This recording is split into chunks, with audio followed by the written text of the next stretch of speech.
আমাদের প্রত্যেকের শরীরেই কম বেশি অ্যালার্জি আছে। কারো একটা খাবারে অ্যালার্জি হয়, কারো অনেকগুলো খাবারে অ্যালার্জি হয়। ধরেন কারো চিংড়ি মাছে অ্যালার্জি আছে, এই চিংড়ি মাছটা খাওয়ার পরে তার সাথে কি হবে?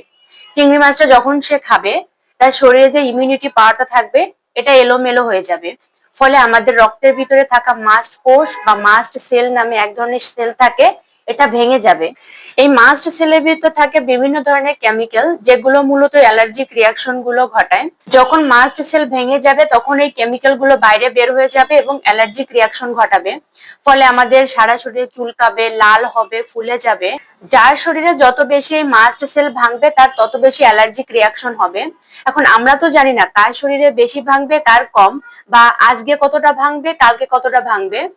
যাই হোক, অ্যালার্জি নিয়ে অনেকেরই কোনো মাথা ব্যথা নেই, অর্থাৎ ভাবে যে অ্যালার্জি তো কমে যাবে, বা দেখি যে কি হয় কবে কমে। এটা একদমই করবেন না।